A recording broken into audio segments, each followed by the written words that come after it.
So why Christmas songs today? Well, it's been a couple months. Everybody likes to sing Christmas songs, right? We're talking about children. We're talking about infants. We're talking about child safety.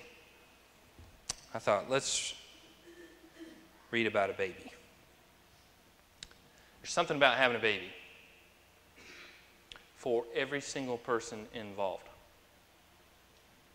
There's an excitement level. For many people, there's travel. And for every single person, there's a certain level of anticipation and also fear. These are the happy things that happen when someone's going to have a baby. You know what the scary things and the sad things that happen when someone's going to have a baby? The excitement, the travel, and the expectation. It's a double-edged sword.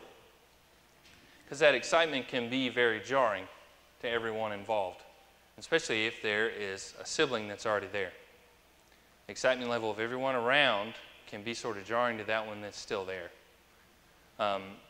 People generally want to do things the way they want to do them and generally want to be in a routine. How many of you would prefer to have a different day every single day with a different meal just about every single day? 1, 2, 3. Anybody? 4, 5, 6? Why? It's sheepish. If you're sheepish, you're not feeling that way. How many of you would like a pretty standard day with 1 or 3 or 4 things, and you want to eat 1 or 3 or 4 things? Right. Yeah, we go either way. But if we get unsettled, we can start to feel a little anxious. If we can start to feel a little anxious, we start to behave a little bit differently. You have fun when you travel? What's the first word? Depends. It depends. I flew to Israel. I've flown to Atlanta. In July, I'll fly to Chicago. And I don't get to fly enough such that I think it's cool to go in the airport. I think it's cool to watch all the planes go by and whatever. I think it's cool to fly to Atlanta and probably will to Chicago. But there was at some point when we were over Europe, about 12 hours into a 14-hour flight, where I thought, I don't want to follow Jesus anymore. I don't want to do it. And I leaned over to my dear friend and said that exact thing.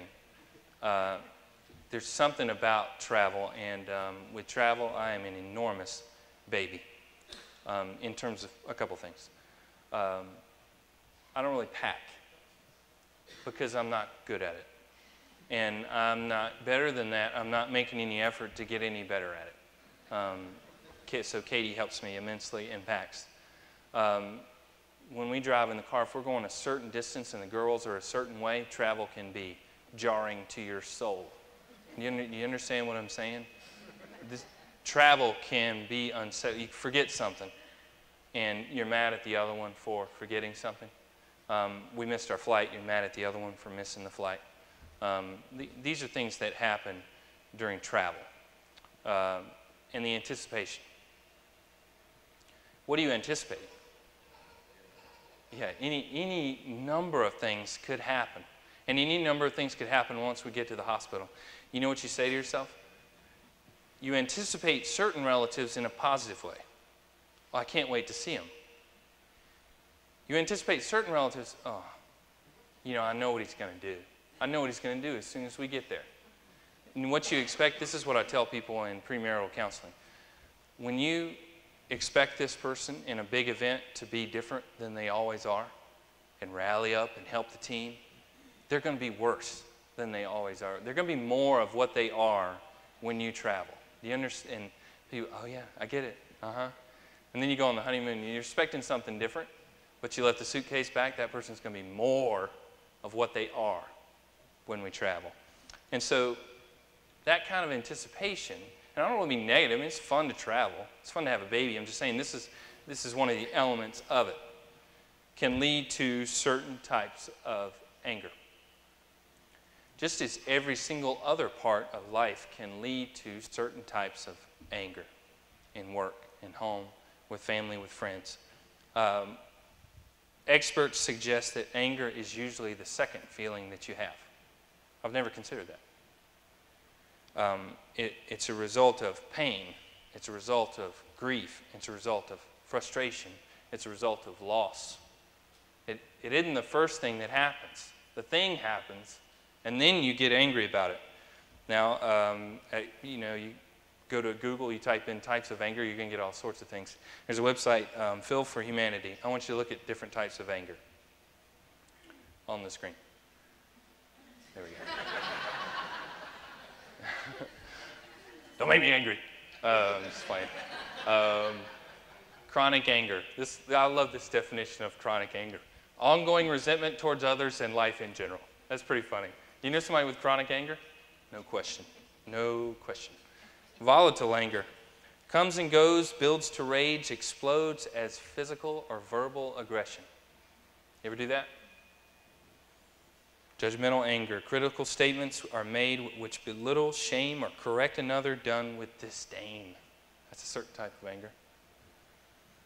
Overwhelmed anger arises when people can't handle their life circumstances and lash out to relieve stress or pain. When we have excitement, when we travel, when we anticipate. Retaliatory anger, directed at a person to get back at them for something they said or did. They deserve it. Self-inflicted anger may result in hurting oneself emotionally or physically. Negative self-talk, starvation, eating, or drinking to excess. You know, what's the one where they say hate is something like hate is pain, is when you remember the thing, it's pain inflicted on yourself. You remember that? You remember it's like a, huh? Maybe. I'm not sure. Whatever. You feel a certain anger towards that other person, except you're only hurting yourself because you keep remembering, keep living it, and keep causing pain to yourself. And then constructive anger. Using anger to make some positive difference, such as becoming involved in a cause or movement for positive change. Let's look at the scripture. In your anger, do not sin. Do not let the sun go down while you are still angry. Do not let an unwholesome talk come out of your mouths, but only what is helpful for building others according to their needs, that it may benefit those who listen.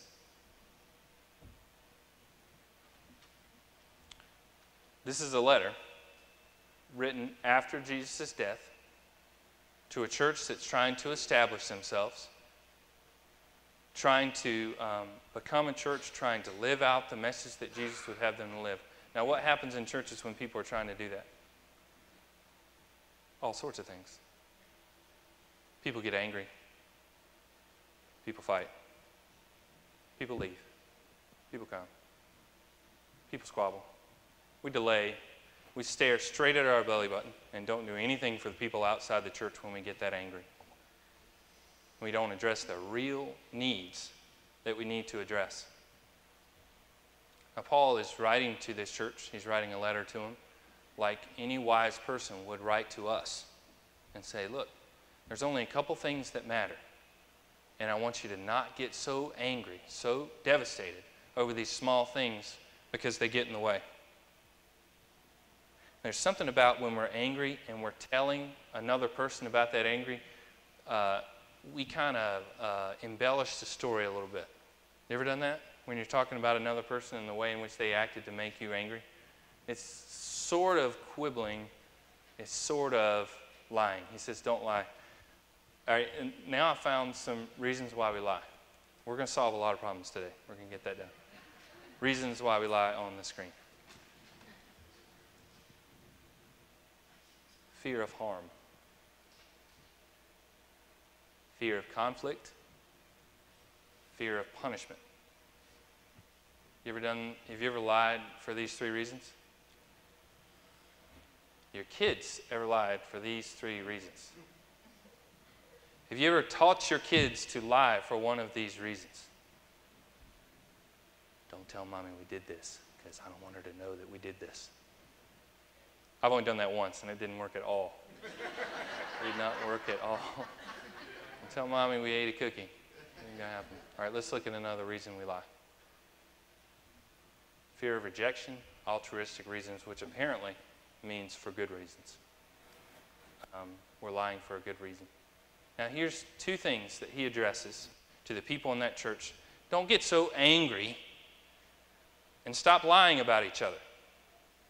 Now, you see some very real, acceptable reasons why one would get angry.